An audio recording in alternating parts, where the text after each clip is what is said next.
The ESL India Premiership 2018 has 3 seasons: summer, fall, and winter.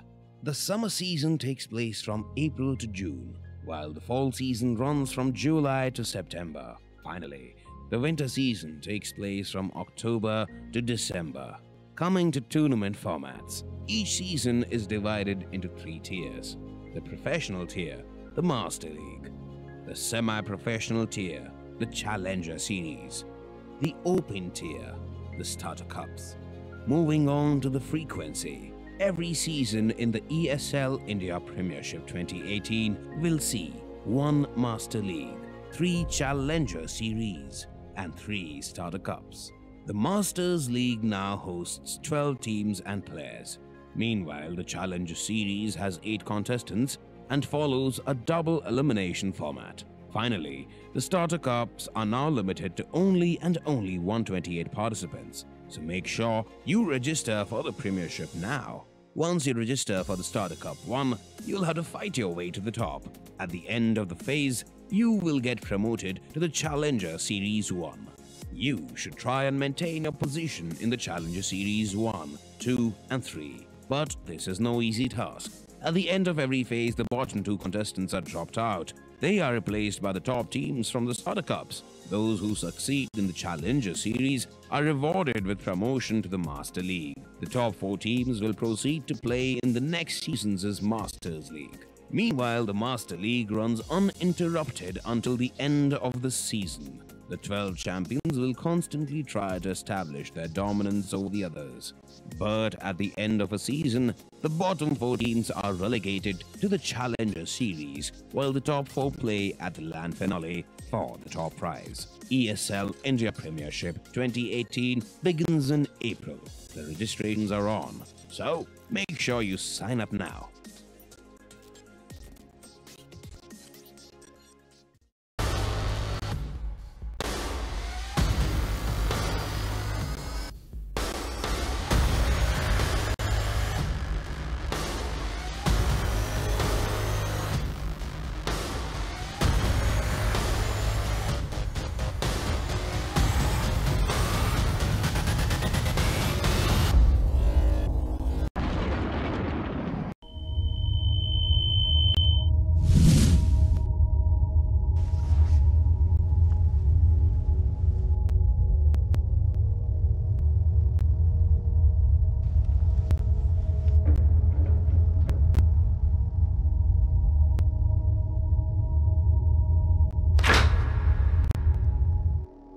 Turn around 3 times.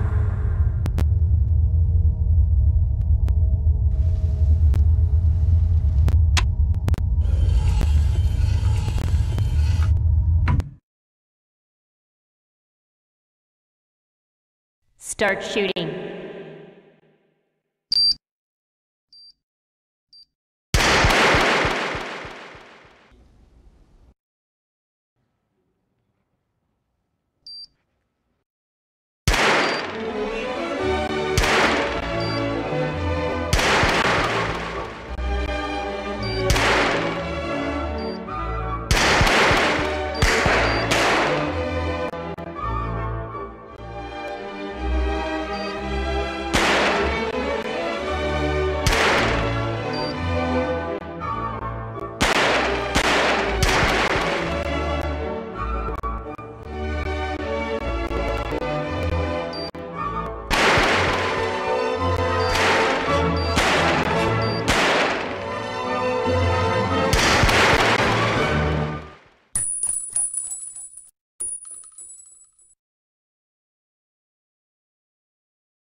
was a beast.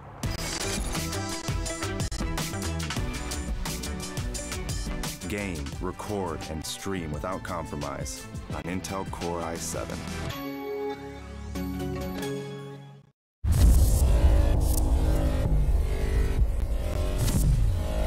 This is the first ever Omen X laptop for gamers that go to extremes.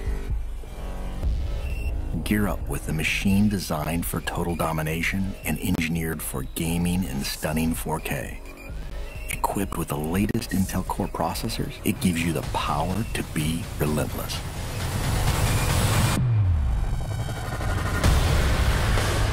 With a 17.3-inch diagonal screen and desktop-class graphics, you get maximum performance to be victorious anywhere.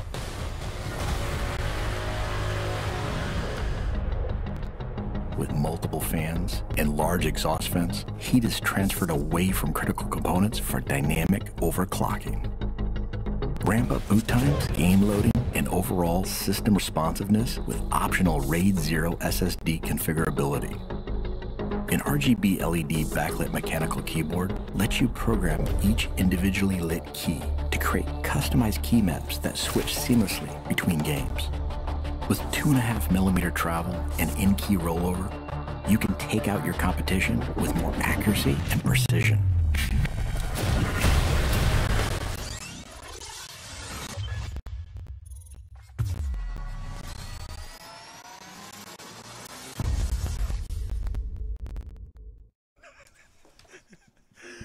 Welcome everybody to another edition of the ESL India Premiership 2018 Summer Season Masters League going on. I'm your host Wagish Godslebhan. Unlike a lot of people who presume that I'm an analyst, I'm a host. The actual analyst is sitting here, Zara Angela Gonzalez. Welcome on the show, Zara. How are you doing? How are you doing? I'm doing good. Zara, you want to, you, okay. We had to do the hive? Yeah. I'm so excited about today's games, guys. I mean, we have got only 2 games lined up. There are no 3 games. Wagish is going to tell you more about them. God Slayer is going to tell you more about them. Yeah. So if you're wondering why, like Wagish is like so under the weather, and Angela is more like Wagish, it's got a lot to do with the fact that Wagish is really, really not well. Yeah. Delhi summers have induced dehydration and low blood pressure.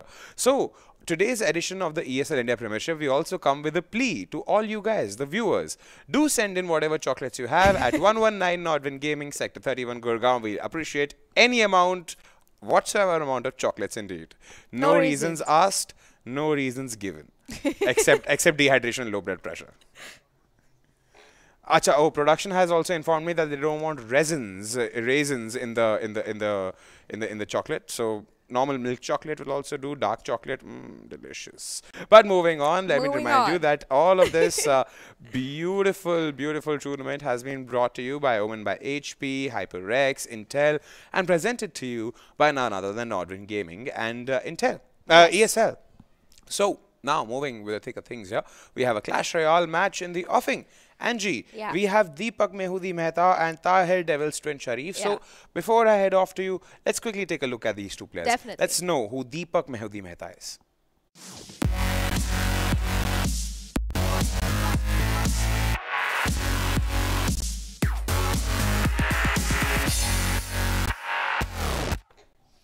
All right, so that's Deepak Mehu Mehta, man from Chennai. Already last time I spoke about him also. We spoke about him at length, apart from the usual banter and the fun frolic we were doing. Pretty decent player. I have seen his gameplay often since the previous year's ESL India Premiership, and I gotta say, he's one of the best we have in CR. Yeah, definitely. I mean, this player in 2017 had a good run. But I would also like to say, like, in 2017 to 2018, the change in gameplay has affected the player quite a bit. He's already played about 2 games as of now in the ESL India Premiership Summer Season. But he's also played against 2 really, really veteran players, Beast and Rin. And he's taken losses against them. But today's game against Tahir looks very interesting to me because, I mean, this player is pretty good. His favorite card is the Bandit. And I'm not hoping that Tahir would ban out the Bandit card. Now, if this doesn't happen for Mehu, I could see him rolling his whole deck around this card and maybe taking victories. But then again, before we head off we delve into more details about the players, let's quickly talk about, in fact, before we talk about Tahir, let's quickly see Tahir, Devil's Twin Sharif first.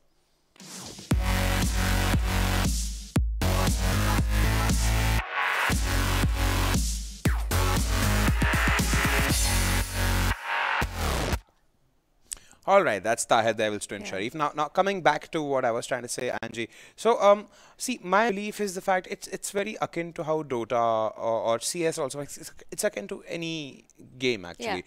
Like the buffs and the nerfs, how the meta is constantly evolving and changing. Like, for example, earlier, like there's so many new cards also. Like, for example, the Royal Ghost. Yeah, I was seeing this very intense video of somebody using a mirror card with a Royal Ghost, and that was absolute damage. I don't know what that guy did. I think he had an elixir tank. He had an elixir card. He used that. Then he used a Royal Ghost. He used a mirror, and then he used a stone golem. And if you didn't know, the mirror actually upgrades whichever card you're playing by 1 level. So if your Royal Ghost is level 1, when you mirror the card, level 2. It's level 2. So that means 2 level 2 Royal Ghosts, and that guy, I think it was pretty. Somewhere in the middle of the game, he used an elixir tank, Royal Ghost, mirror card, and then on top, like, it's like adding insult to injury. They threw in a golem also, like, acha, we'll just do it. And that was absolute wreckage. I loved it. I don't play that, like, I don't play the game, but I follow it on and off, and I realized a lot of meticulous planning and thinking goes behind. And I realized all good players, like, for example, when you mentioned that the Bandit is Deepak Mehudi's favorite card, as you can see, and Tahir also, on that point of matter, is not really different in terms of the crown levels when it comes to Mehudi. But again, basing your entire play on one card and one card alone would be a very big gamble. It's a gamble. It's always a big gamble to take. You should always have a revolving deck. Like I see Gotham, I see Virkaholic, I see Super XL, I see you and Shred play CR. I see you guys have contingency decks, and I like that. Everybody should have contingency decks. Like, for example, like now Deepak got just saved by Whisker. He's got a giant band, and Tahir has banned a Dark Prince. So you see what I'm saying? Like, your entire gameplay on one single card can't be your backbone. And also to cover that fact, I mean, if you play the card more than twice, your opponent is going to understand what your strategy is. And then he's going to just play against your strategy very well. And when we talk about Tahir in general, this guy is from Bangalore. One of my favorite. Mine too. Have been seeing him for a lot of LAN finales. What a lovely chap. Has got an excellent bubbly personality. Good Clash Royale too. I mean, I've heard this guy cast in about 2-3 games. And he's brilliant. And he's such a jovial person. I would have to be a little personal away and say that I'm going to root for him in this game, because it's been a while since I played him play. But in the summer season, this player, at least till now, not played on our screens, but offline, he's played 3 games till now. He's taken 1 win, but he's taken 2 losses also against Beast again and Kamal. Beast being one of those really scary players. Beast is like what, you know what who Beast reminds me of? Beast reminds me of Mrinmoy Tahir in 2016. And then can production tell me the name of the player who always used to throw stone golems and he rose like from Hasib Nazir, if I'm not wrong. In 2017, then that stone golem guy, Hasib Nasir, crazy rise. You could see the flair, the timing, everything. It's like a big Lego set, and everything's fitting in perfectly together. You know, you can't find a problem, except the problem itself is the fact that they're just too good at some point in time.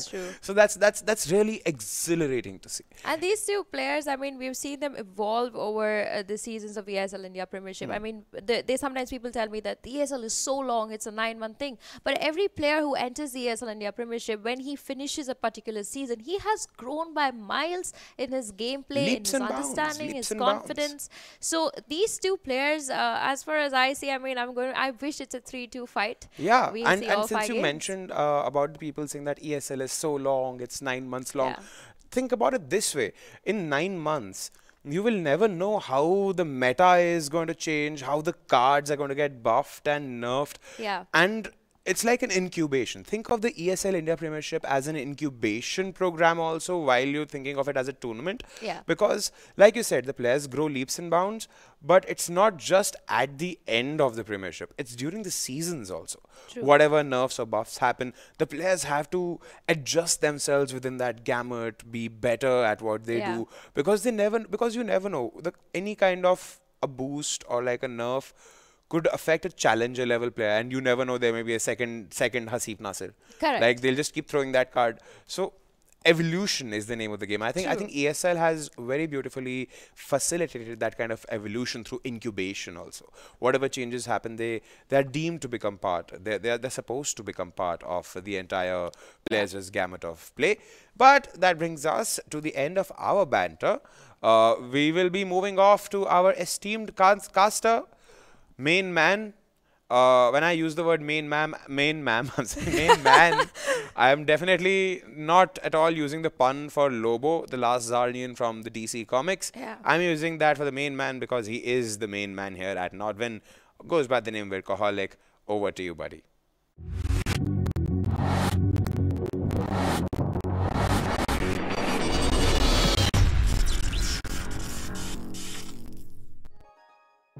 All right, ladies and gentlemen, this is the main man, Gautam Workaholic Firk. As for Vagish, thank you for that great intro there. And thank you, Angela, for breaking down the two players. These guys, again, very familiar names from last year, Mehu and Devil's Twin. Both of them have spent a lot of time in the Masters League. However, both of them have not seen great success so far in the LAN events. I believe none of them actually have got the first prizes. Has any of them made it to top 3 though? Not even top 3. But these guys are pretty much like India's like the 5th, 6th kind of players, which they're again every year pushing very hard, playing very well. Devil's Twin, Mehu, both of them are great players. And they are trying to cross that barrier into good finishes at LAN events so far. They've had good success, but not able to crack open the top 3 positions. But here we are. This is the 3rd year that we're doing Clash Royale. It's been a very long journey to come here also, and it's a pleasure to see both these players again. Seeing those familiar faces always feels good. We can kind of start making a sense of what's going on here. Mehu has a defensive tower. Devil's Twin is running a heavy deck here. He has the Inferno Dragon and the Mega Knight. Mega Knight actually connects there. He's going to do a lot of damage. Mehu in a lot of trouble while I stopped and did their intros already. Mehu is about to lose his tower, and you can see how tanky the Mega Knight is. He does a lot of damage when he jumps on your tower, and then consistently he has a lot of armor also. Very tough card to bring down. Devil's Twin is off to a great start in this first game. It is a best of 5, so not to worry about here. Mehu going for an interesting deck here. He has a bowler. We don't see bowler that much nowadays. He's going for a fast cycle Hog there. Hog able to get a couple of hits in there. Did a pretty good damage there. Double elixir time. They're trying to make something happen. 2 big cards on Devil's Twin's side here, and he has a lot of little cards here and there to kind of cycle the deck there. And this spells trouble. I think Mehu might end up losing this game. He doesn't even have Zap to stop the Inferno Dragon. It's 2 of them now. It seems like it's going to be a 3-crown victory already. There's 20 seconds left on the clock, and Mehu was not expecting this, not having enough anti-air there to take this down. Had an Inferno Tower, but not good enough. Quite an offensive push being pushed up by Tahir there, taking game 1 in his favor. 1-0 is the score of this best of 5. I do want to take this time and let all the Counter-Strike players, or sorry, not players, the viewers who are waiting for the Counter-Strike match. There is no Counter-Strike match today. It has been cancelled. I believe SRA, they forfeited. One of the players is really unwell, and they didn't have a backup player. So Counter-Strike match will not be happening today at 7 o'clock. We will actually have the Dota 2 match at 7. So the 8 o'clock Dota 2 match will happen at 7 today. That's a small change that's happening in the schedule just for today. I guess we will be back to a normal schedule starting tomorrow. So CSGO fans, don't worry, we'll be back with more CSGO starting tomorrow. But however, no Counter-Strike today. But we do have exciting Clash Royale matches coming up. So let's get into the game 2 of Deepak Mehu versus Tahir Devil's Twin. Game 2, you can see the banned cards. Interesting bans, the Giant and the Royal Knight, the Dark Prince, my bad. There's too many cards. Interesting set of cards being thrown down. Both of them spawner cards here. And we already know what's going on. Mehu has minor poison chip. He has the Goblin Hut to defend. And he also has the P.E.K.K.A. If push comes to shove, he's gonna drop the big boy down, and he's gonna like, you know what, let's see what you got. Devil's Twin realizes this. Interesting card on his side also. If the Goblin Hut is out of rotation, this balloon is gonna go straight to his house and it's gonna do a lot of damage. But look at that, Mehu actually has Sparkies. Mehu does not have Sparkies anymore. He had Sparkies. Oh man, that was one card to help him out there. Sadly loses that, and that tower, he's gonna lose that tower very quickly also. Barely any health left there. Interesting bit to note there, the Miner versus the Ghost. By the way, Miner does a lot more damage to units compared to the buildings. Buildings have a much higher armor. Actually, they're also made of cement compared to the Ghost, who is made out of ghostly things. However, keep in mind, Miner does do extra damage. I think twice as much damage to units. I believe he does 150 damage to units compared to a below sub 100 for buildings. Here comes the fireball. The tower's down to 63 health. Is he low enough to do a zap at 63? No, he's not. I think zap does 40 damage. Thanks for correcting me. Production team is great, by the way. Now, Mehu does have the answer to the balloon if it shows up. Double elixir time has gone live, and the moment the double elixir time actually starts and the P.E.K.K.A. comes down, and P.E.K.K.A. is actually now switching towards the right hand side. Now the balloon is out, the Sparkies are also out, and they are targeting the balloon, and the fireball kind of clears that up fairly quickly. Balloon does get a hit away and will do death damage. So tower will take some damage here, but nothing to worry about right now. But he does need to worry about the Inferno Dragon, which is approaching his base very, very fast. He has some Sparkies that he can hold down to, but this Inferno Dragon has locked on, and he's doing a crap load of damage there, bringing it down to 900 health. This is now worrisome enough for him to now make something happen now. Let's see now how Mehu is potentially going to come back into the game, because this is looking very difficult for him. The score has been equalized at the moment. The two towers are down, but Mehudi's base tower is in shambles at the moment. Less than 100 health. And again, the balloon does not connect, but it does do the death damage, bringing it down to a below 1000 altogether. This is now going to be quite interesting, actually. Let's see. Let's wait and see how these players play this out. Mehu needs to keep those Sparkies alive, but the fireball and the way the Sparkies kind of stack up together just destroy the Sparkies go down very, very quickly. Sparkies should come out and the fireball will follow through. Yes, it does. The knowing Sparkies are out of question. The balloon is actually going to make it to the tower, and this is GG, my friends. Game 2 going in favor of Devil's Twin right now. It is a best of 5, so the games are not over yet. Mehu still has not a lot of chances. He needs to win all 3 games in a row if he wants to win this game now, because another loss means that he's lost his best of 5. So a lot of pressure on Mehu here, and Tahir now needs to just close the game.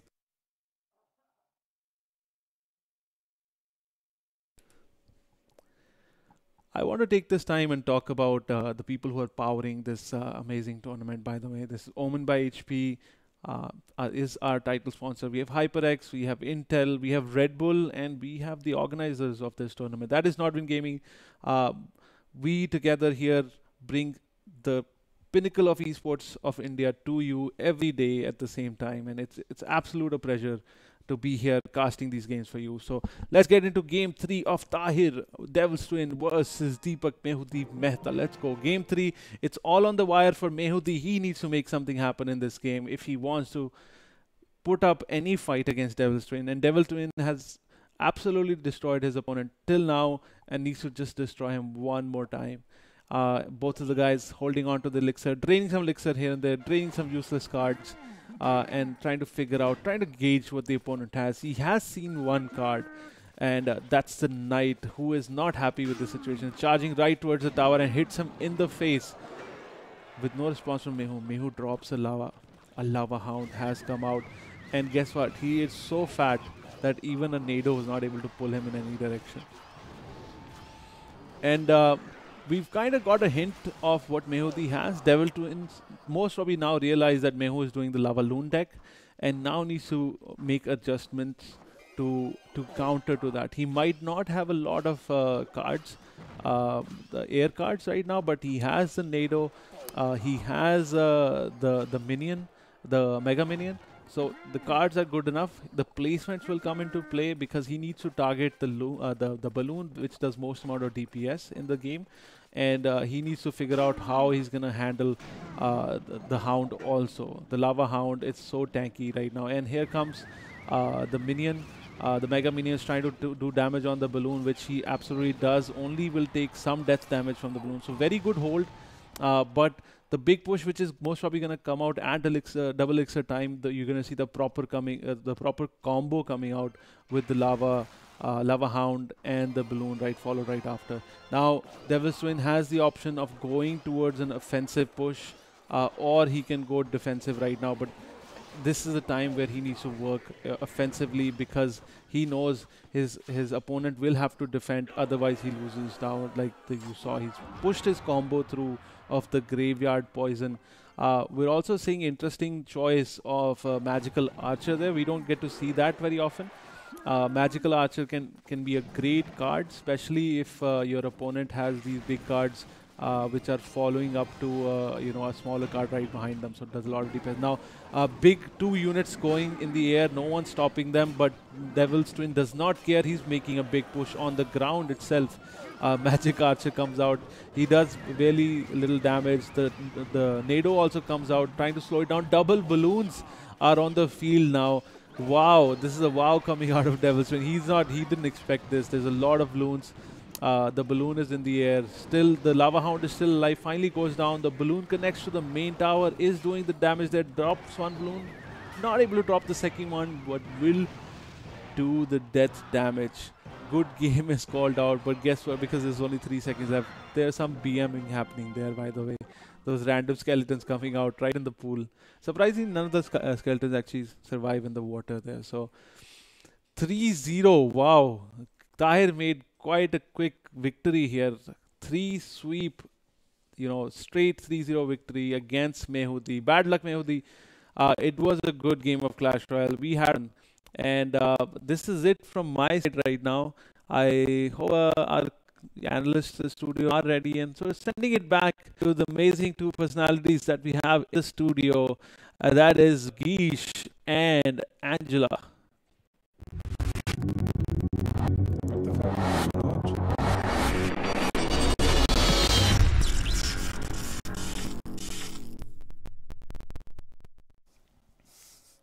Welcome back to the studio segment of the ESL India Premiership 2018 Summer Season Masters League going on. We just got done with the Clash Royale match today between Deepak Mehu Mehta and Tahir Devil's Twin Sharif. Now, on a light note, I was expecting Gautam Workaholic Virk to send it off like, oh, coming back to the studio with the vivacious Angela and super magnetic Vagish. Super magnetic. Super because... Stealing Manoj is super into your No, name. well, super because I'm flatmates with him, so yeah. Okay. Yeah. Oh, that way. Hence, okay. like, super and magnetic. I get so it, I get it.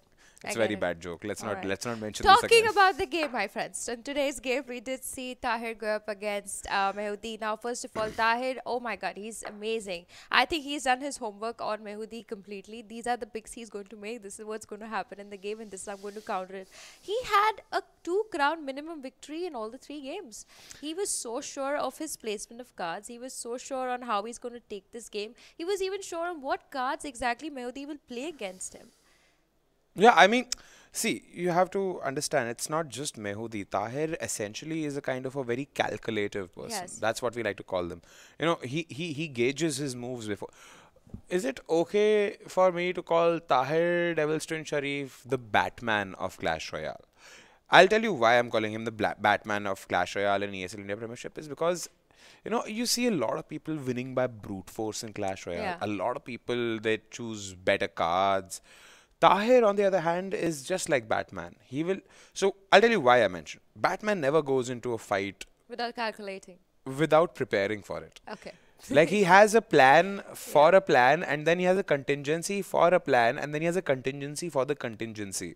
So, you think it's the meticulous thought behind every person appearing on the ESL India Premiership. I will not be surprised if one day when I happen to go meet Tahir in his home, I will find like detailed folders of every person with like Clash Royale cards they'll use and like kind of move sets. And it's acceptable. Yeah. It's totally how you should think of a game. Yeah. And for that matter, like, pardon me for calling it a game, it's a sport. It's an electronic sport. Yes. In sports, in football also, every team has their analytics wing. They research while the game is going on. They make the plays happen because they have folders, they have files in every kind of known gameplay which the opposition has done, and they try to devise a tactic which works against them for better effect. I think Tahir does the same thing. It's not just Mehu. Mehu has just been a victim of Tahir's methodology, which is absolutely commendable. Yeah. To be very honest, props to Mehu for even putting up a fight, because I mean, if you look at the third game, both these players were fantastic. But the third game, Tahir was taken a little aback because Mehu decided to go with the lava and the balloon combination, and that's the kind of thing that's a little risky. So he was going to literally go off with not taking the second tower, but going direct for the king tower. And to a certain extent, Mehu would have been able to go ahead and do that if that was his in-game plan. But he just misplaced his minions, which got kind of countered by the poison that Tahir had already dropped. Exactly. But if he would have placed his minions maybe a second or two later, maybe he would have been able to take down the king tower. So, you know, there's also a play called being a little nervous, because, you know, it's your last game, this is your last chance to make a slight mistake, and, you know, it costs you so much. Angie, you have to also think about it. More than being a card-based game, more than being anything else, Clash Royale, or for that matter, any sport is also a mind game. Definitely. So there are 2 ways to achieve victory through mind game. Either you become a Tahir Devil's Twin Sharif and figure out all the permutations and combinations that can happen in this game. Yeah. Or you become Arpan. No, you don't become Arpan. You still become Tahir Devil's Twin Sharif, like an evolved version, wherein what you do is you force your competition into doing exactly what you want. So when you tell me that the minions which were placed by Mehu were ill-placed or ill-timed for that point of matter, if you just go back like 5 seconds before and 5 seconds after it, and you see that moment again and again, you will realize it's not mispositioning. That man has been forced in a hurry. It was a He's hard been move. cornered. Definitely. Yeah, he's like, when you get cornered, you don't get that bandwidth to think, and when you constantly apply pressure onto somebody, they are going to break eventually, right? And that's exactly what happened this game. I mean, Tahir, the day I'm telling you this, the day you stop playing professionally, you can definitely join the analyst desk. I mean, he's fantastic. Total props to him. He's a veteran. Okay, then cap fell. He is one of those players, like we call so many players professional players in the country. But Tahir is one player I have seen. He researches, he understands, he knows what he's going for. He studies. Everybody who studies in life does really well in life. Yeah, and a lot of people in esports should know. I mean, last year, Ankit Venom Pant also, it was regarding CS when we were doing the D Sports thing. Yeah. He made a post on social media regarding how some fan of his was telling him that he's going to leave studies to join esports. And Ankit, I felt so proud. And I think we need more people like Ankit Pant in the esports business, not just CS. Esports, I'm talking about the entire family. He told that kid, listen, man, like studies are important any time of the day. Like, maybe you don't want to do college, but remember, any time later in life, the day you retire, people are going to ask you for one thing, and when you don't have that one thing, that's where you realize where you went wrong. Correct. So it's better now than never or late. True. And I totally support Ankit's thought, and I believe a lot of esports enthusiasts, I won't call them kids, otherwise lest they take offense. I am not a kid, but I am in esports. You are not a kid, you're in esports. So esports enthusiasts, as I'd like to call them, should take note of the fact that sure, it's great to play with your buddies. Sure, it's great to like have your own kopcha in the house where you like sit and like conspire with your buddies on how to take over the world, which is definitely a virtual playground set for you. But that should not limit your personal growth. That's true. That's something very important. And on that note, let us also break away into a couple of minor announcements. First announcement. Sadly, for my Counter-Strike Global Offensive fans, we shall have no match. I've been informed by my production that Team SRA, Slaughter Rage Army, has forfeited today's game. So, sadly, we do not have a Counter-Strike match happening after this, but we do have Dota 2. Yes. We do have Dota 2. And of course, regarding Dota 2, I will also be informed that we'll be back with you shortly after this small break where we will go off stream for a minimum of like 10-15 seconds. We'll be back again with the entire game of Dota 2, which you guys can enjoy here on the ESL India Premiership 2018 Summer Season Masters League, brought to you by Omen by HP HyperX and Intel, and presented to you by Nordin Gaming and ESL. I'm Vagish Gotslebhan, that's Angie, and we're going to be back again soon with Dota 2.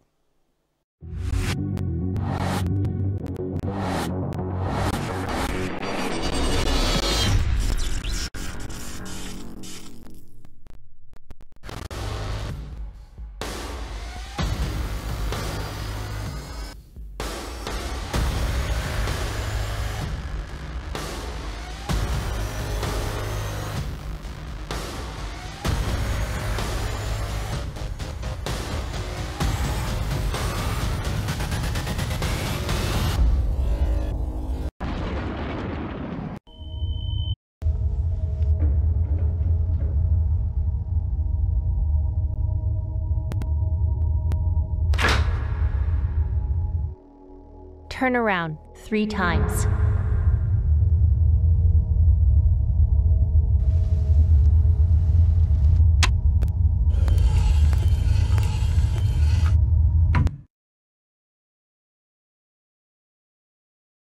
Start shooting.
beast.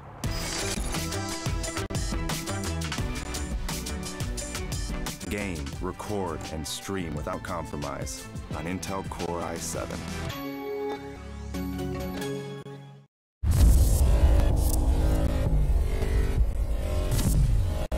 This is the first ever Omen X laptop for gamers that go to extremes. Gear up with a machine designed for total domination and engineered for gaming in stunning 4K. Equipped with the latest Intel Core processors, it gives you the power to be relentless.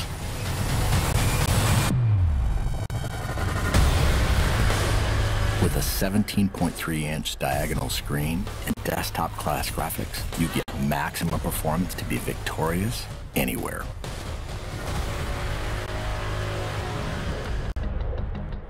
With multiple fans and large exhaust vents, heat is transferred away from critical components for dynamic overclocking.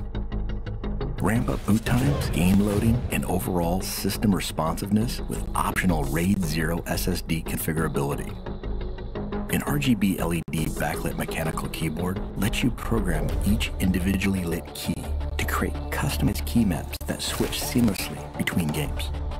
With 2.5mm travel and in-key rollover, you can take out your competition with more accuracy and precision. Designed for extreme immersion, DTS Headphone X technology comes built in for surround sound experience that puts you right in the middle of the action. With the addition of a VR headset, gamers can step inside a completely immersive world for an elevated gaming experience. Single-panel access to key components makes serviceability and upgrading easy, so you won't be sidelined or held back on your road to supremacy. It has a brushed aluminum finish on an armor-like chassis. A jet fighter-like construction with hidden lift hinges ensures you're always at the ready. And with striking light effects and see-through window to components, others will know too. Unleash your fiercest gameplay anywhere with the extreme performance of the new Omen X laptop.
Okay, I'm presuming the camera cannot read, so we're going to move Okay. to this camera.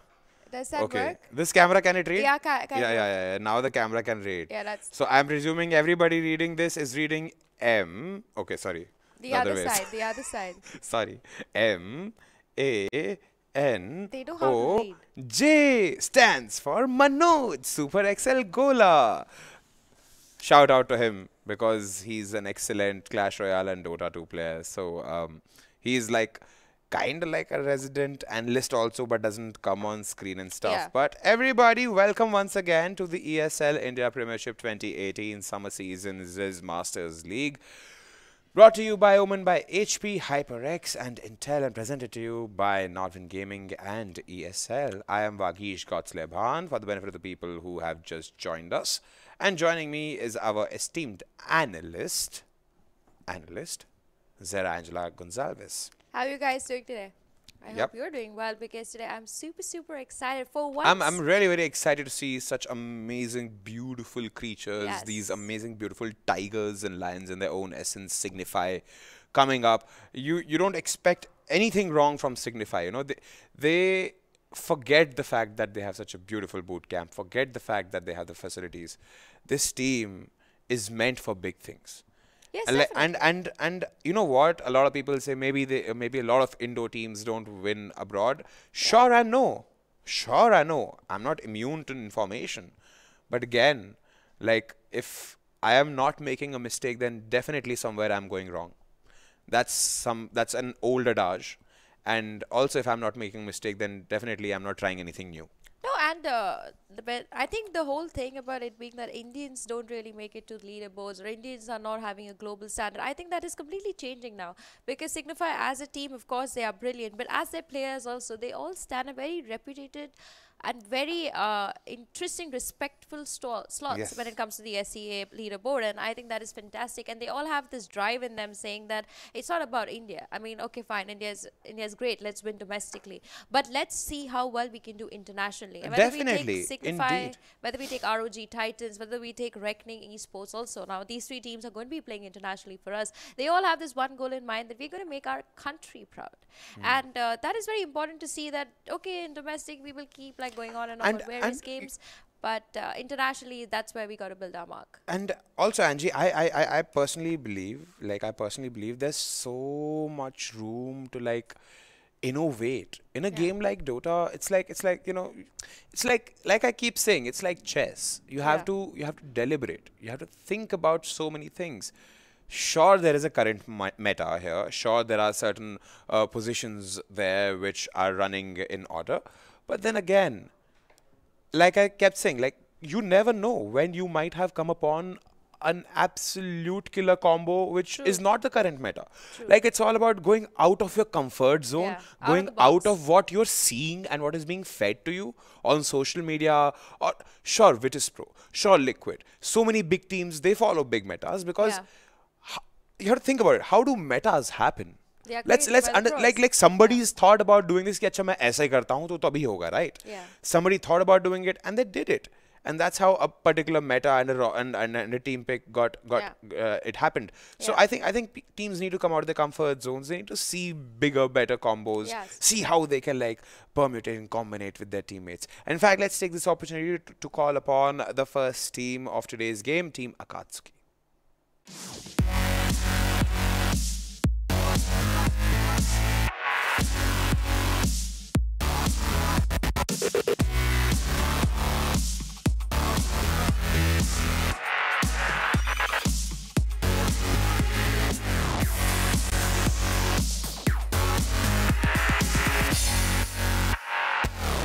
Team Akatsuki, Madara and gang have seen them previous year.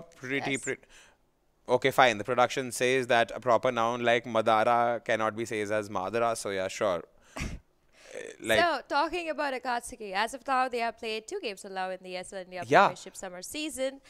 They took a loss to Reckoning Infinity, but they took a win to Alpha Esports. Yeah, and I'm like in a very mixed feeling kind of situation with Team Akatsuki. Like they're good. Like you see phases. They're good in phases. The problem is they're not good in like. Sure, they're good. They're a good team. That's why they're in the Masters League. But don't get me wrong. When I say they're not good in essence, I mean to say they're good in phases. It's like with some teams, their internal synergy works so beautifully. You see good heroes coming out, you see excellent calls getting made, beautiful gas coming out of the blue, and then in front of some teams, it's like, okay, No, I think the problem that Akatsuki normally faces is that Akatsuki has always been known to play as a 5-man team. And they always have this thing where they always go as 5. But in the recent change against Alpha Esports, while I watched them play this draft, they had a complete different lineup. They went with the Phoenix, which they have never really picked before this. They tried to get more versatile. And taking a risk is very hard for a team and they're not sure how it will pan out for them. But Akatsuki finally, after 2017, 2018 phase that I watched them, they've got out their nutshell. They're like, okay, you know what, this is not working out. The teams have seen us play this, they know how to counter this. We're not going to really go ahead and keep doing the same strategy. So I think this with the growth that they have come in with, I believe that because against Alpha they went with a completely different lineup. They were much more aggressive, much more, I mean, Itachi was all over the map. We saw Axel in the off lane, like going all around the mid lane, taking those fights, making his presence felt even more. And it's not like they haven't done it before, they just did it really good. In the sense, like, I would also say they've been practicing much harder coming into the 2018 Masters League, because if you take 2017, they were coming in from the Challenger League. Yeah. So it's a great transition, you know. It's a good growth. Exactly what we were talking about during the Clash Royale scene also. It's like incubation. The teams also study the other teams. And in comparison to the gamut of players we have in the ESL India Premiership, it's nice to see growth happening. It's nice to see team spirit building up. It's nice to see good plays coming off teams you don't expect. Usually, you never expected at a point of time back in history to like make really interesting plays. Look at them now. They're like, it's like I see my cousin brother after like 10 long years of like hiatus. I'm like, "Arey, tum to itne bade ho gaye? Pata hi nahi chala." So it's like that. So let's quickly head over to Team Signify and let's put names to these. Let's put faces to these names.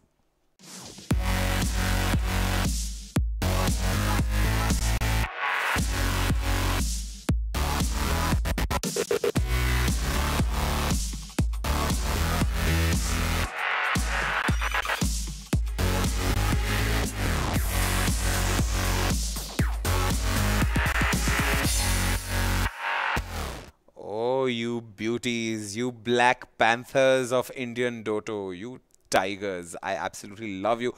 Simply because I have... So, Ronak, Blizzard, Swifty, Negi, No Chance. In fact, not just these 5. A lot of Dota, like when A5 was there, Pasol. I've had the honor, I would not say the opportunity, I will refuse to use the word opportunity. I've had the honor of hanging out with these people. What a fun-filled, lively batch.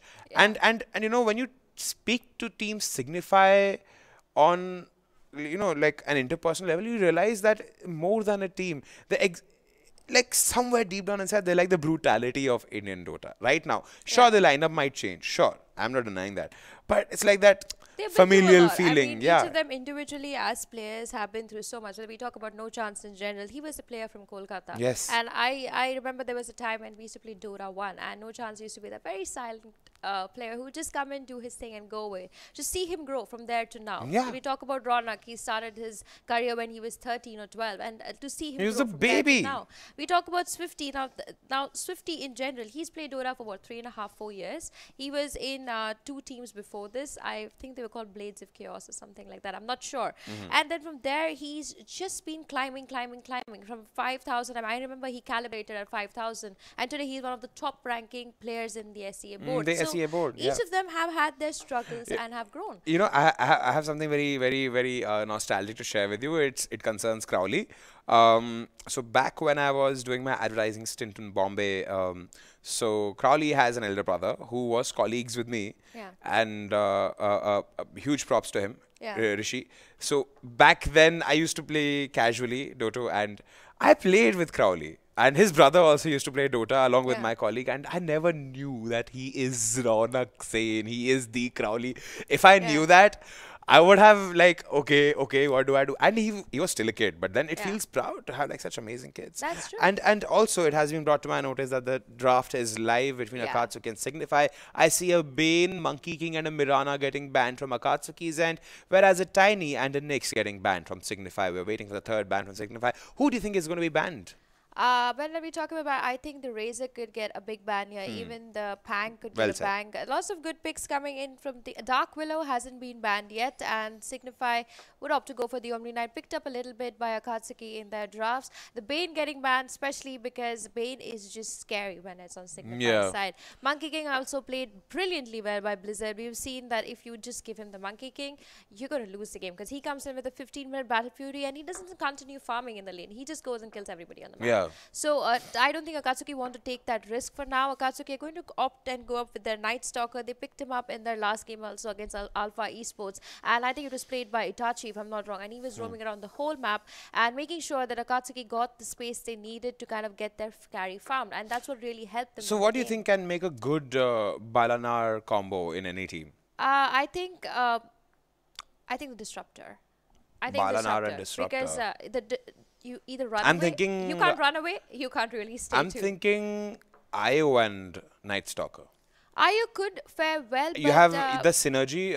What's the name of the move? I forget the name. Where the attack speed also increases and overcharge. Yes, Io latches on to one of the heroes, so that would work very well with Balanar. normally Ayo but is played with a carry, but yeah, talking that they haven't banned out the Dark Willow. Signify gonna Will take get this picked up. Will opportunity get picked up and along with the pick up Tusk. that Dark Willow with the Tusk. Very deadly combo coming in there. They gotta be very careful about this one. Now that the Dark Willow and Tusker have been picked up, Akatsuki will have to make sure not to get any more squishy units on their side. They could opt to go for the Sand King, but the Witch Doctor is still open in the pool if they opt to go for that. I don't think that they're going to pick up their mid or their carry so early on in the draft, because that will just make Signify get really confident on what else they want to take in their lineup. Indeed, indeed, indeed. I'm very interested to see what other bans will come up, because that is going to set in motion how the game is going to look. So who do you think is going to get picked up by Akatsuki? I think if they want to play this a little, but they're not playing it safer. They are going to go with the Slardar. They're going all out here. They got a Slardar like, here. Go big, go home. I like Slardar. I like his ultimate. Yeah. The armor reduction, and it feels weird that a lot of people still end up taking a bounty hunter when there's a Slardar in the opposition, knowing the fact that the bounty hunters always, any game you take where a bounty, I don't know why first of all you pick BH, knowing the fact there's a Slardar there, and then on top of that you have the gall to like run around with the ulti. Oh, listen, I'm here, I'm bounty hunter and I'm invisible and I'm up for grabs. Well, bounty hunter is basically picked up in games just for the extra gold. Yes. And now that I'm looking at Akatsuki pick the Night Stalker and Slardar, I'm hoping to see whether they go for the Dazzle, because if they're going for the complete armor penetration, the Dazzle or the Vengeful would fit perfectly in the draft. That could also aim that they want to take an early Roshan fight. Definitely. But as of now, they're going to decide and ban out the Puck. I don't think Signify would have opted to go for the Signify has banned out Lifestealer. And the Lifestealer, it could have been one of the choices coming in from Akatsuki, but they've Signify has also gone ahead and banned the Void now.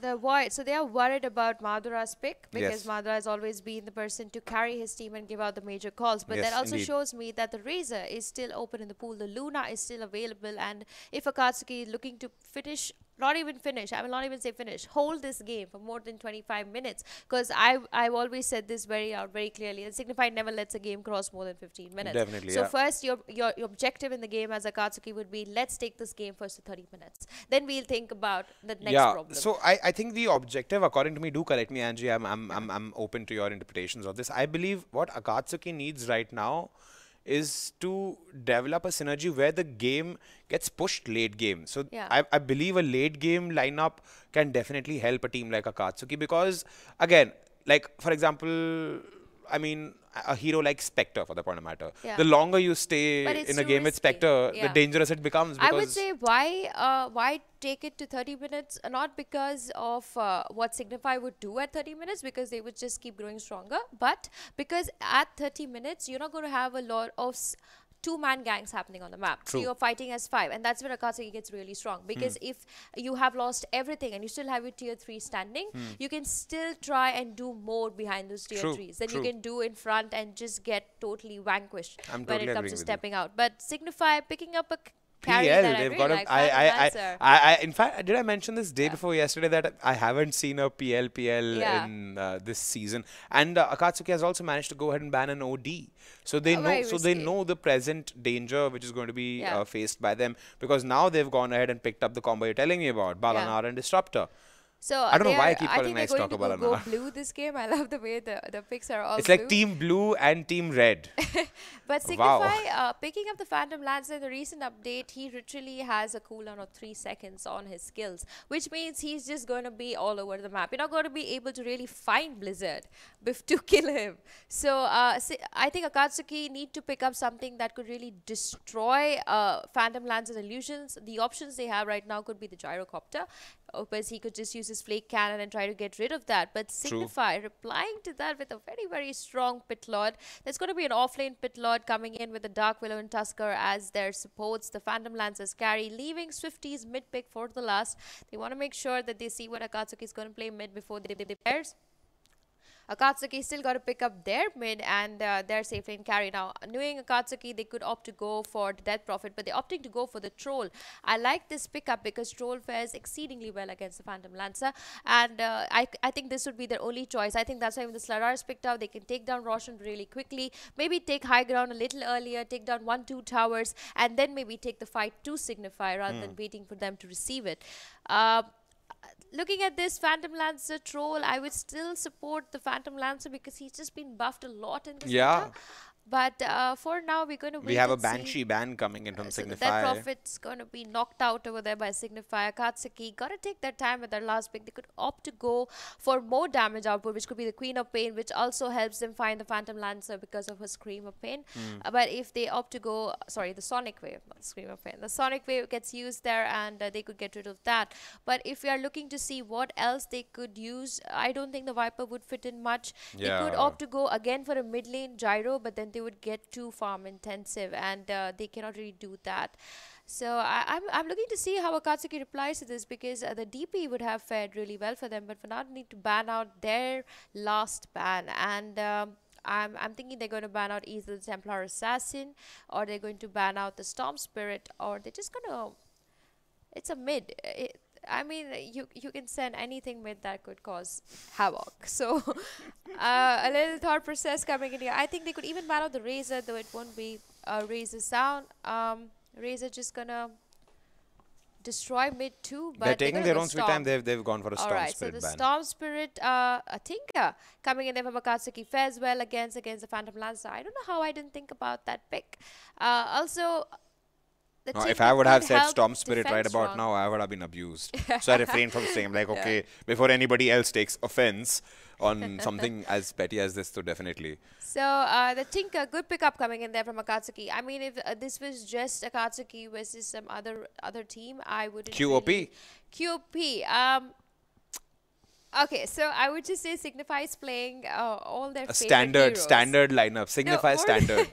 More than that, I mean, they are just playing all their favorite heroes. Dark Willow is one of their favorite heroes. They've got that. They've got the Tusker, so they're going to be rolling all around the map. Pit Lord is just take them around the map and like chill. free travel, free taxi. Pit Lord is like the Uber of their game. Like wherever you want to go, please come, please. And Jeet's top 3 heroes.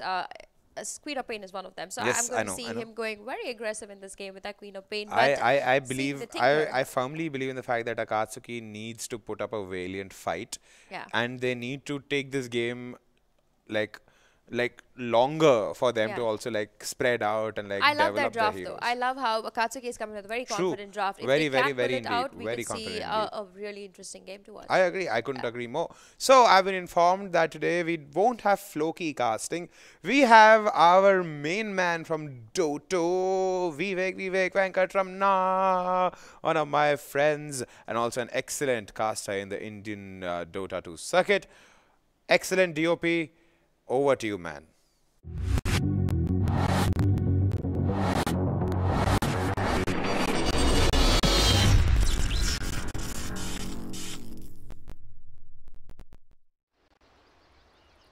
Hello folks and welcome back to the ESL India Premiership. We're at day 11 of the summer season phase 1 and we got Signify facing off versus Akatsuki. My name is Vivek and I'll be taking you through this game all by my lonesome. But it should be a fun ride. The last big Tinker coming up from Akatsuki. I saw them do this a lot in last year's edition of the ESL India Premiership. They're going to do it this time around. They did ban out the Storm, but there are multiple counters to the Tinker. Signify could have picked up the Zeus. Swifty could have played that mid Zeus versus the Tinker. Gotten their Nimbus up and going, but they're going to go with the Queen of Pain. I mean, there are two ways of approaching this, right? You kind of shut him down in the laning phase, or you have something to catch him out in the mid game. And they opted to try and catch him time and time again in the mid game. Another interesting change in Signify's roster is that Crowley is playing the 4 position Dusk, and he's going to find first blood straight off the bat. Madara in no man's land, going to contest the enemy bounty rune, not finding much success. Axel seems like he's taking the playbook out of Signify's book.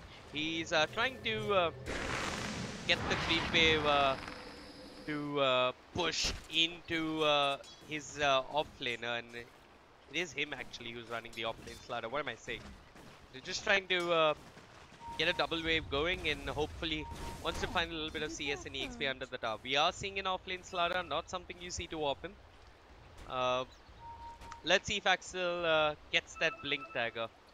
Couple of interesting changes to Slaughter, in case you didn't know already, is that you are no longer taking increased damage under the Guardian Sprint. You won't be punished for using the sprint to go in or get out of battle. And Negi's going to be running that off-lane Underlord all by himself. Crowley just chilling at mid.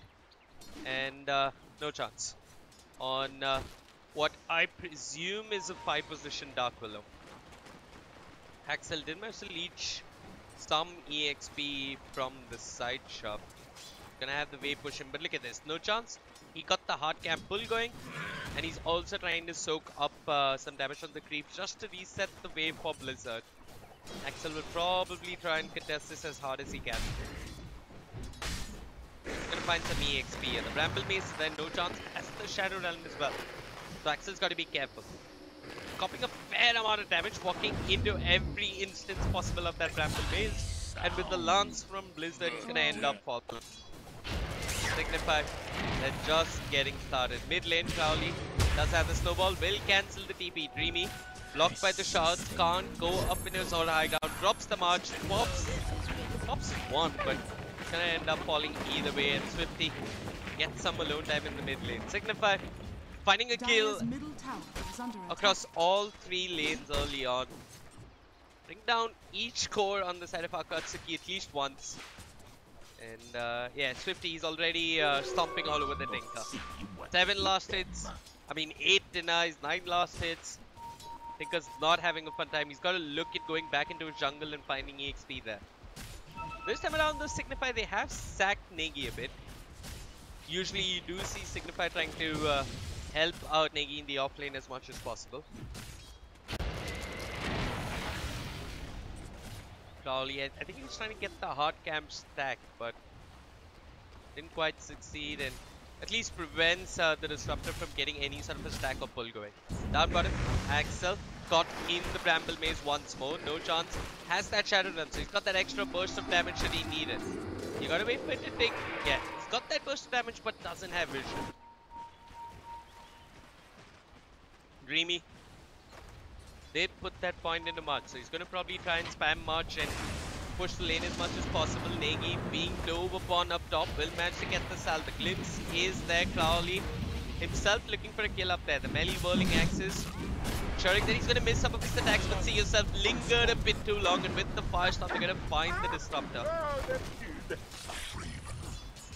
Signify already finding themselves a 1000 net worth advantage, and Axel, well, he's getting EXP at the very least.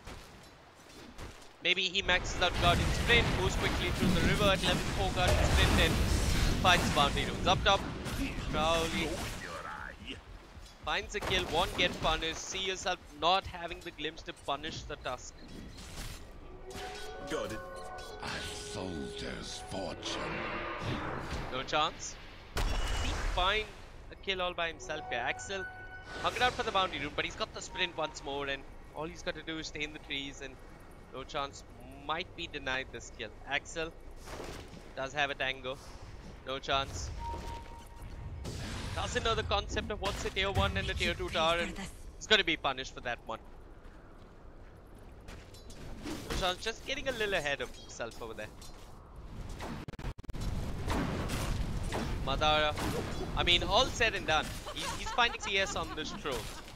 Troll and Tinker, not the most common core pairing that one comes across, but they've gone for it. I'm pretty sure why the Troll. Either way, no chance being chased. Itachi Uchiha, it is the first night time, and the Bramble Mace will stop the Night Stalker for now. Ali is lurking further to the north. Does have this observer ward providing a vision of both Axel and Itachi Uchiha. Dire scan.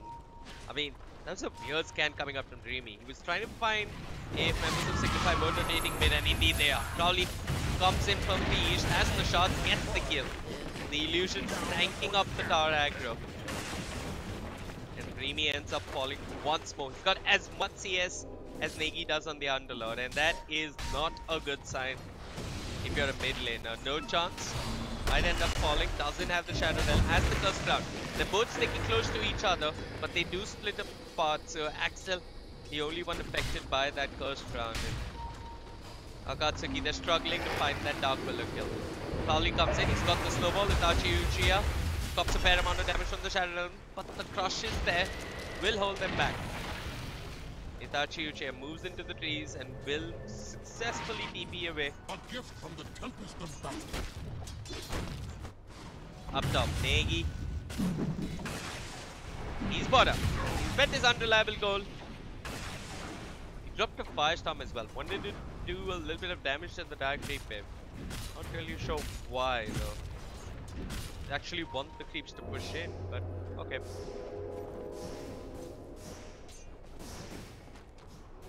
Akatsuki, they got a fair amount of vision. They're looking at top. They're looking at the top rune as well. And Signify, I think they've replenished their mid board. 1,000 net worth in I mean that's all that Signify are leading by. But the problem is Dreamy isn't finding his farm. And he hasn't got too many stacks to find a recovery.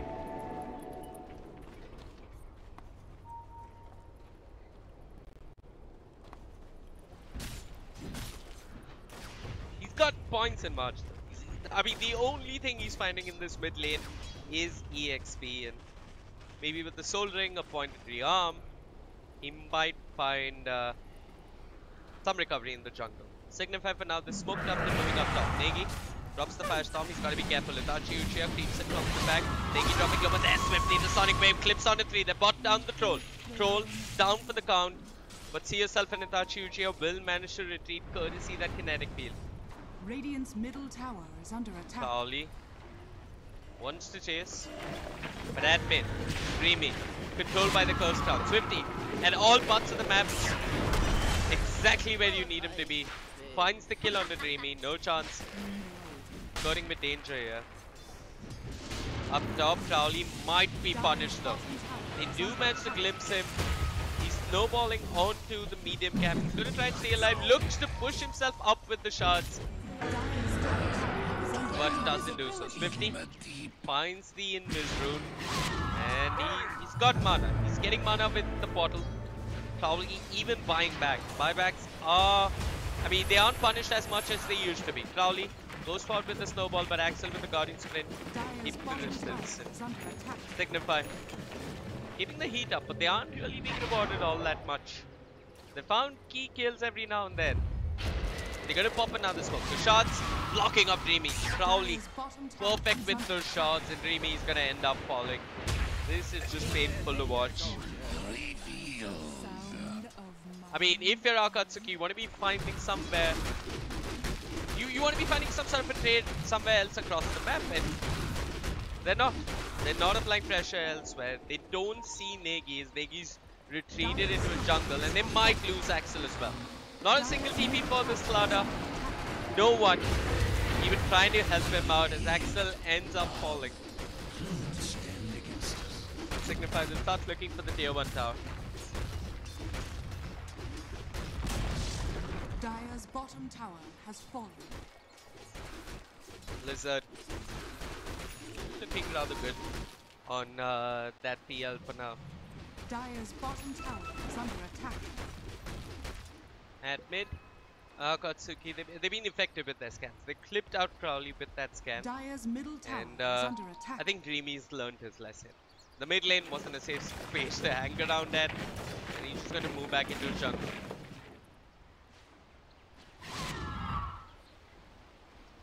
I mean, Signify getting more space than they should be given in this one. Blizzard is pushing a tier 2. Swifty, I mean, it's not even Swifty, it's Crowley.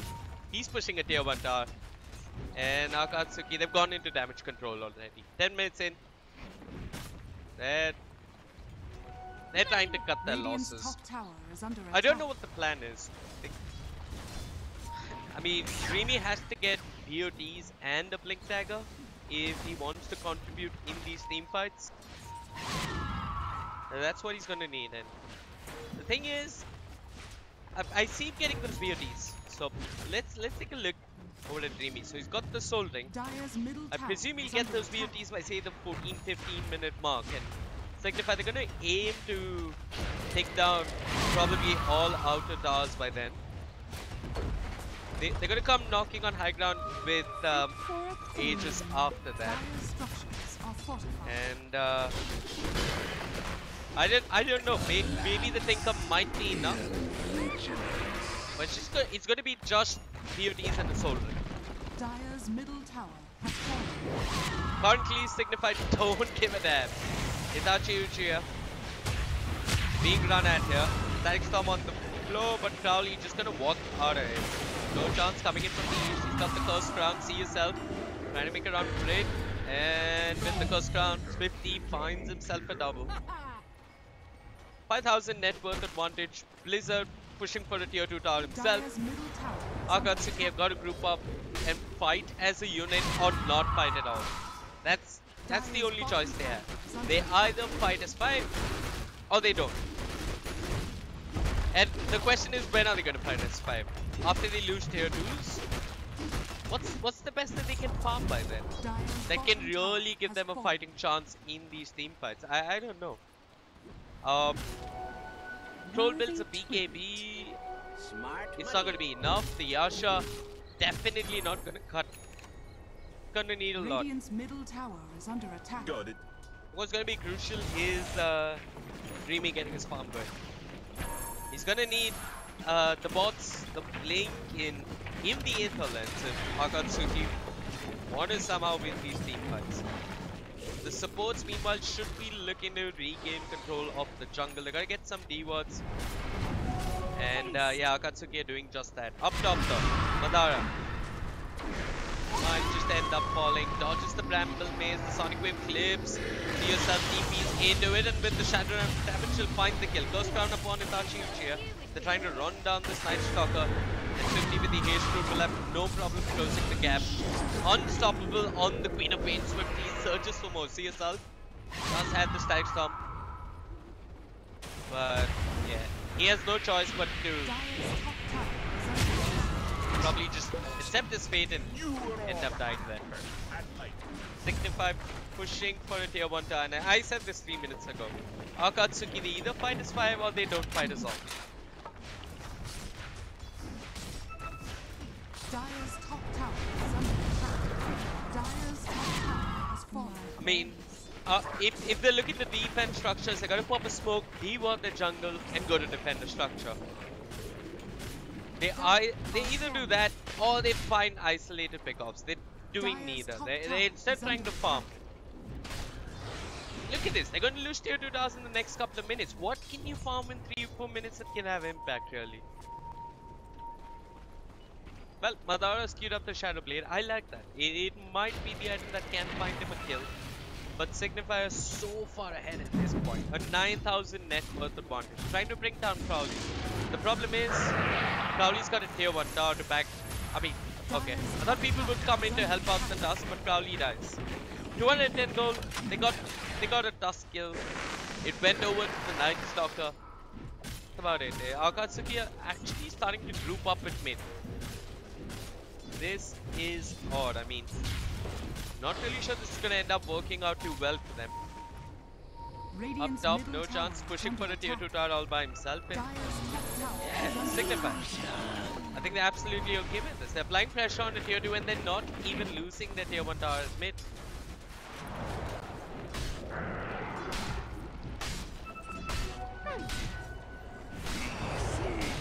Axel desperately trying to farm this blink.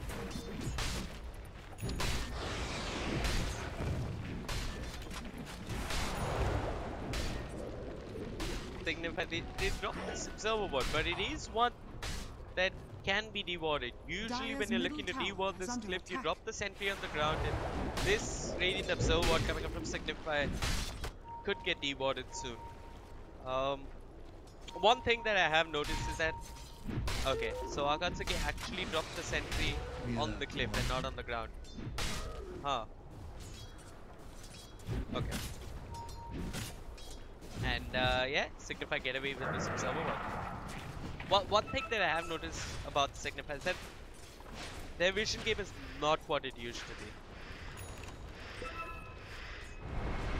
Just my 2 cents, but I've noticed that their vision isn't as good as it can be. They can definitely put in a little bit of effort as far as vision is concerned.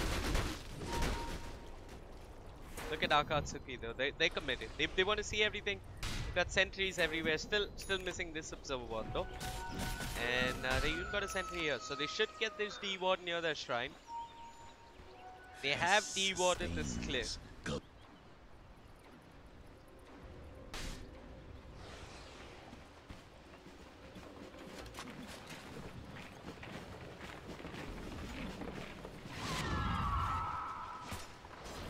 50 just pushing out mid with that invisible. Signify actually giving Akatsuki a bit of time. A bit of time to farm that blink on the Slaughter. Getting close to it, a bit of time to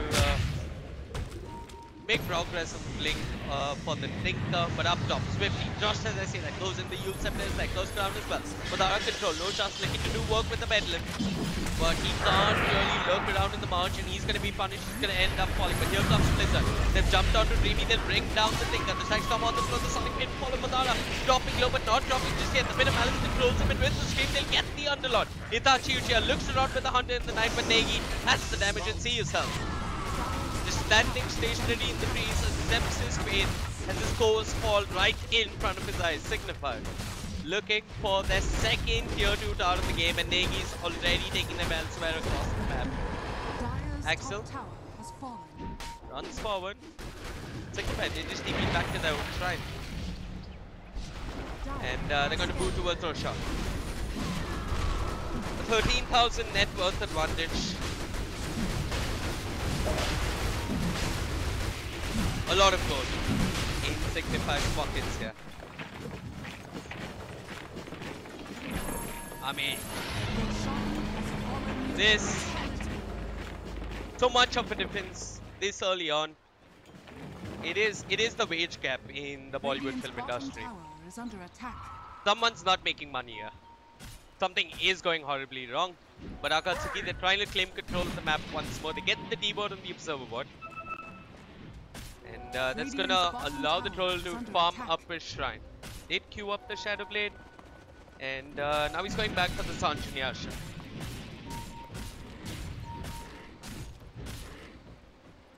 What's the play for Signify? They've got Aegis on Swifty, not on the PL. And Akatsuki, they are meekly making their way towards his bottom tier 1. Radiant's bottom tower is under attack. Signify, they're being patient here. They're waiting. They aren't showing, and they almost baited out a TP by the Tinker. But the Bramble Maze a second too soon, and Dreamy cancels his TP. Radiant's bottom tower Akatsuki recognizing the fact that Signify are just a whole lot stronger than dodging the fight at this time. Signify say thank you. They're just going to start pushing up top. Blizzard will get the farm going. And Negi has got the 5 complete, so that's going to keep him healthy when the Tinker is spamming out his heat-seeking missiles and whatnot.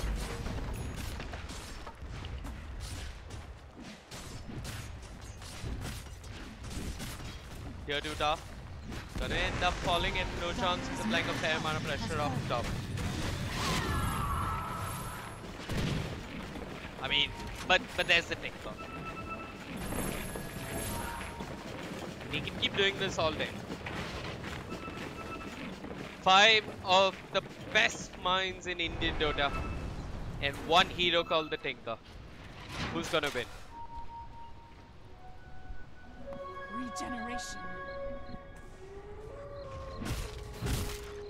Worthy tribute.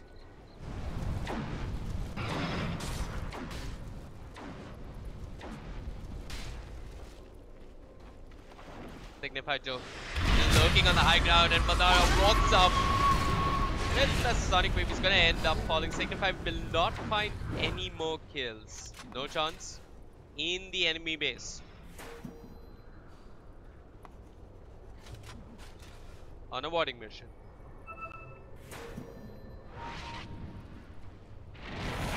I mean, I don't even know what goes on in his mind. I think No Chance uses the ESL India Premiership to try some of his Dota Plus quests here. I have no idea what this man is doing, but here he is. Dire's bottom is under attack. 50. He's marched up. I like to see a Meteor Hammer. Just walk up, drop the Meteor Hammer, get the hell out of there. Dreamy, dropping low on mana. No chance, keeping the vision going. Bought a smoke. Down bottom though. Blizzard gets glimpsed back. Does have the mana style. He's going to dispel the Thunder Strike. The shard's not connecting. The tier 3 tower dropping low. Blizzard making space for Swan. Signify fighting without No Chance. And they might find Axel though. Axel walks in. Will not get the crush off. The earn charge upon him. He's dropping low, but look at this. No chance. Comes in with back with the Bedlam. Teams up with 50. Brings down the Tinker. They did end up losing the dust, but they're getting a lane of Barracks. The glyph coming up from Akatsuki. And a bunch of buybacks as well. The Dark Glyph cancel. Axel goes in, gets the crush. They're taking away the Aegis from 50. Negi dropping low. Madara doing work with a bit of malice. Signify looked it down. Madara with the Solar Crest upon him. 50 doing work with the dagger. Should find the kill on the troll. Madara dies. 45 seconds without the troll. The Barracks not available for Signify to take. Only a range Barracks to probably take down. But they'll move on to heroes. They found Axel and No Chance with the bed lift. Will find the kill, but will pay with his own life. I think Signify are going to be quite pleased with that one. They forced the buyback on the Tinker. They bought down the troll. They call a lane of melee Barracks. Yeah, coin.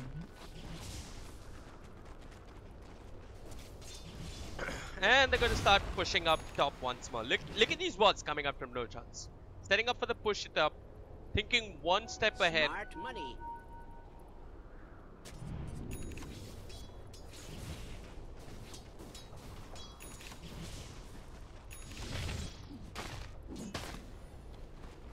Blizzard having that Valkyrie just in case he needs to scale.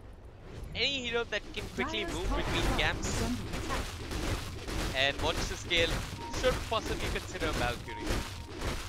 And any core that's meant to scale. I mean, you can build it, you can build on the slug, right? He can move between camps quickly. He can farm, but the slug is meant to fight early in the mid game. The PL, the AM, no. I mean, you want them to farm, you want them to scale. If Blizzard felt the need to just keep fighting, he wouldn't have probably gone for the Valkyrie. They burst down CSL, the Static Storm on the ground, not doing too much. Swifty looking to chase down Madara. Axel is there with the crush. Negi walks in with the pipe. Scott, Itachi Uchiha, the Bramble Maze thrown in as well. Itachi Uchiha will end up falling. They've both got buyback. The Disruptor buys back, but he hasn't got the Static Storm.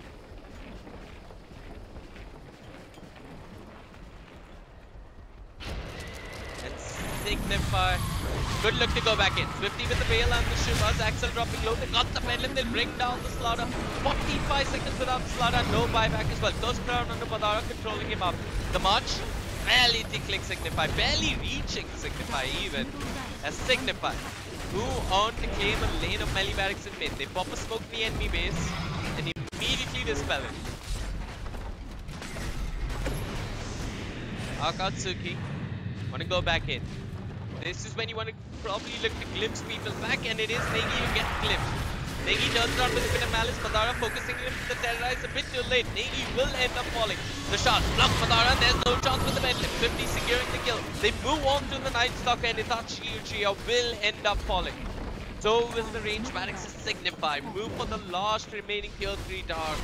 Akatsuki trying to find a way to defend the structures here. Dreamy. He's doing his best. He's keeping the spam going.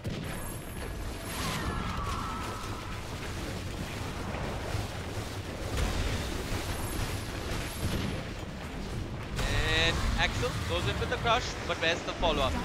No chance, drops the Bramble Mace, he is self-control, first round on Axel, snowball as well. The stacks come on the ground, but it's not going to do too much. The Bedlam doing work as 50, blinks forward, drops your Lero, has the Yule Scepter, gets himself the kill on Axel, and blinks out. The heat-sinking missiles giving chase with the laser. Dreamy finally finds 50, but 50 can buy back if need be.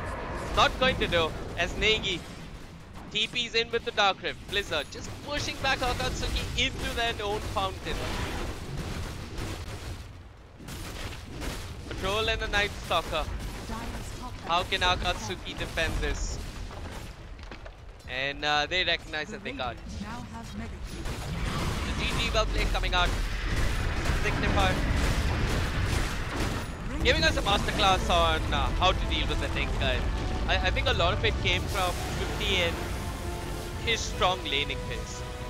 Anyway folks, that's it as far as the Dota 2 part of today's broadcast is concerned. My name is Vivek. You can show me some love or give me some feedback at facebook.com/VEEWAKE casting. You're watching the ESL India Premiership. It runs through the month, so do hit the subscribe button so that you get a notification every time we go live. I'm going to hand it over to Angela and Vagish to take you through the rest of the day.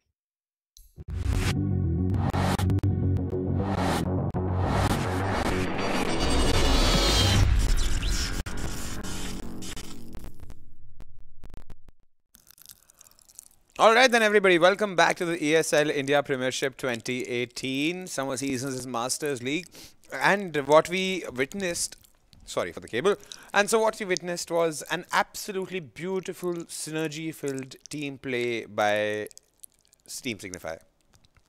Like, I mean, I believe in the fact that this game was predominantly set to pretty much a lot of extent there when the draft itself happened. We extensively discussed there, and I think Akatsuki predominantly got outplayed. It's not a problem with the picks, Angie. I'm presuming you'll agree with me there, right? Yeah, the draft was pretty good by both the teams. I mean, Akatsuki were not really losing at the draft. They had a really good draft. It's just that it comes down to, at the end of the day, the experience and how well the synergy of the team is and how long have you played as a team. And there are so many other factors that gets implored. And whether we talk about Signify in general, I mean, they are the winter season finale, grand finale winners. And I have been web living their streams, and they have always just onslaughted any team that has and not that any team cannot stand in front of them. More than the guts and the gall, you need a lot of synergy, a lot of practice, research, and everything in place. You can't just randomly have an esports team and expect to defeat Signify. No, and Signify is one of the teams that practice regularly with a lot of international teams. Their scrims are so amazing that you just cannot compare two teams that are on different tiers. But hats off to Akatsuki. I mean, there are lots of teams who, just are like, I don't even want to play the game because anyway I'm going to lose. But I like the fact that Akatsuki has always come into a fight, being like, we will fight till that throne falls and we will learn whatever we can through it. So the next game that they bring forth for themselves, I'm pretty sure Akatsuki will rise and shine there. Definitely. Not to pull down the team Akatsuki, like I keep saying, unlike a previous team who would not take learning lessons, there is a learning lesson for every team, irrespective of whether you win or lose. If you win, that's not the only way to win. There's so many other combinations you could have used. You just chose to play with that set piece. And when you lose, there could have been so many other ways, variant ways to have won this game. True. And I think predominantly that's what stands out in Dota. More than winning or losing, it's about knowing.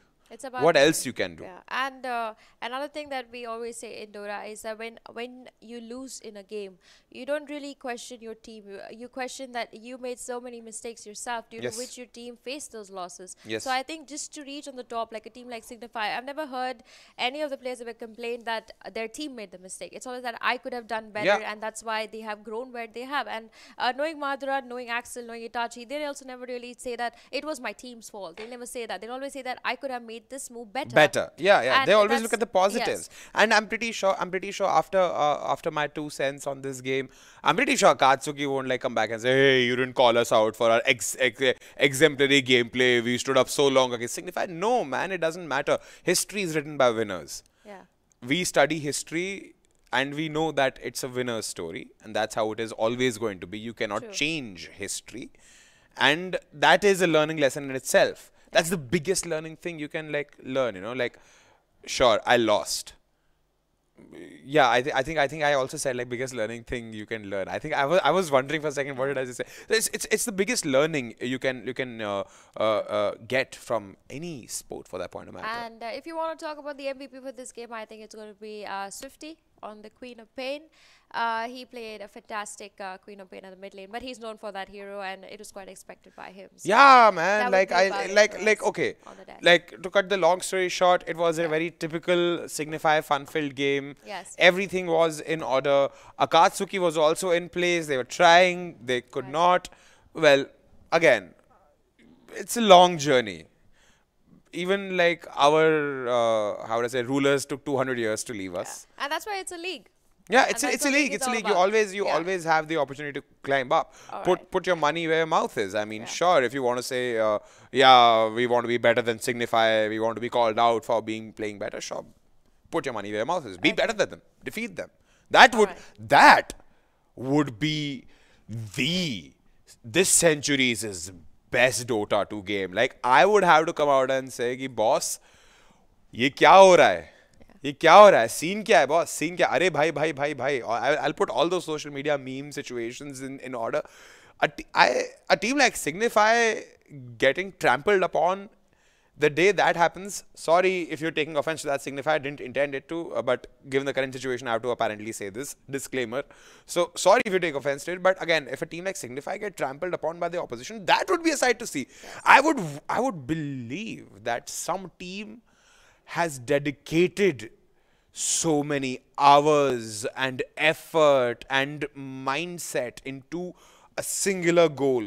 Yeah. This team will never, ever scare me again. It's like Entity versus Too Easy. Exactly. Yeah. More than that, it's more than Entity versus Too Easy gaming. It's more or less who was that team in CS? I'm forgetting the name. Risky Gaming.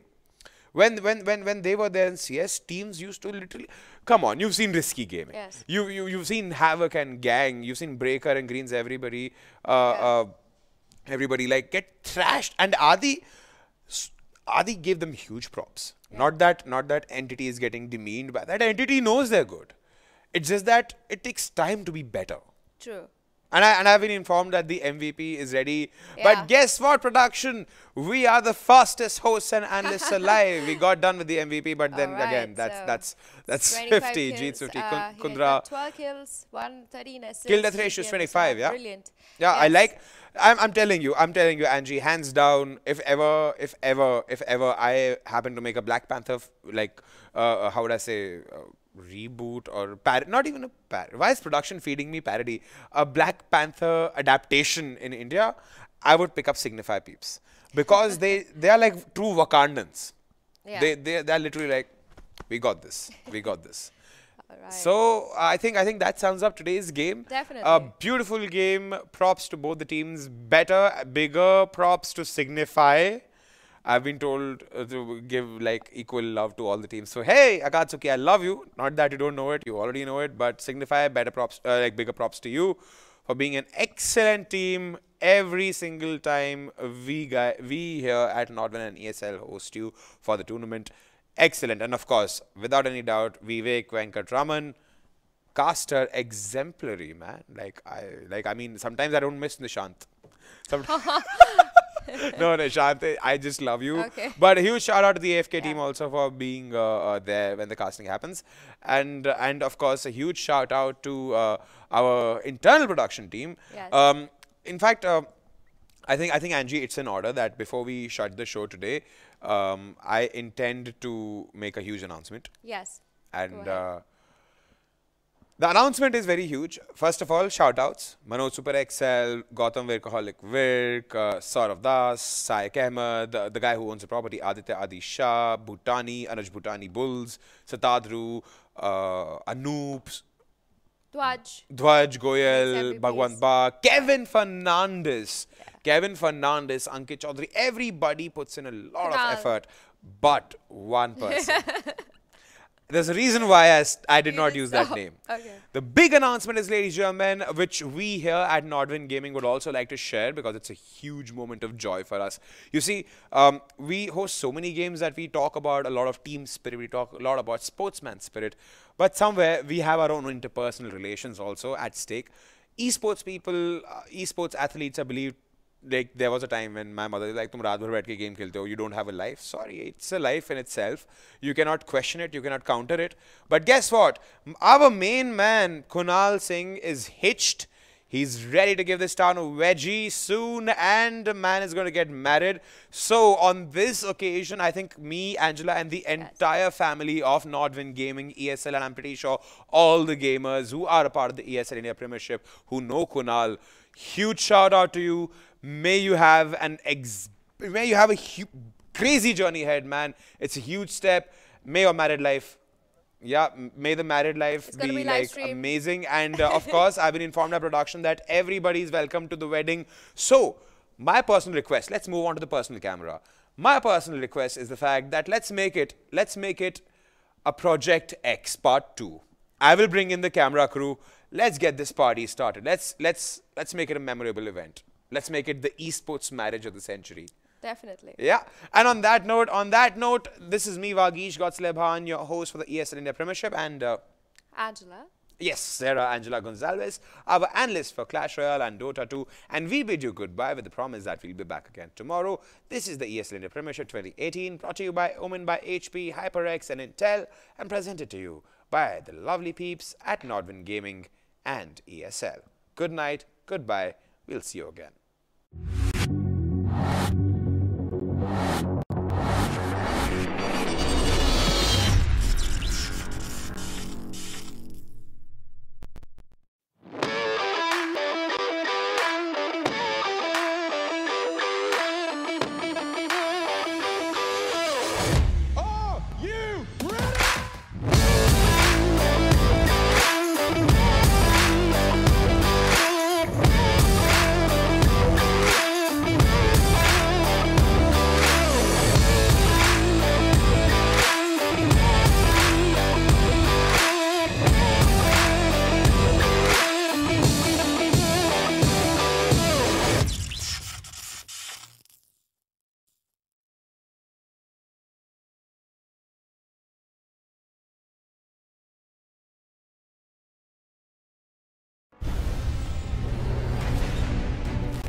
Turn around 3 times.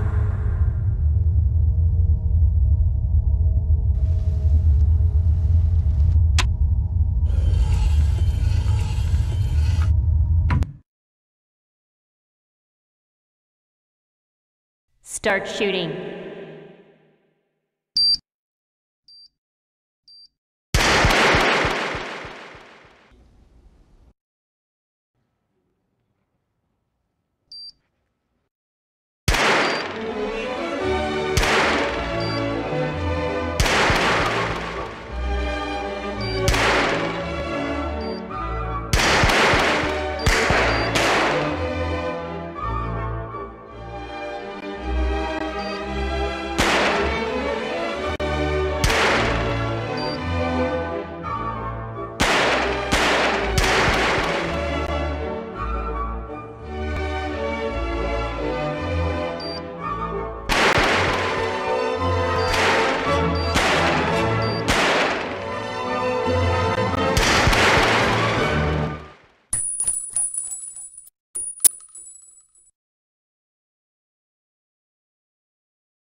Was beast.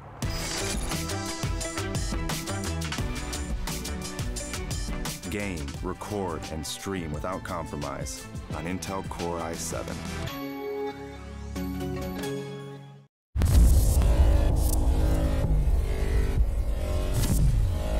This is the first ever Omen X laptop for gamers that go to extremes.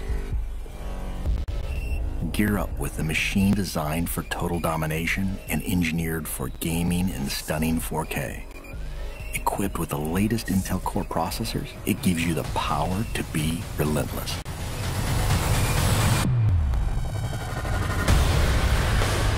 With a 17.3-inch diagonal screen and desktop-class graphics, you get maximum performance to be victorious anywhere.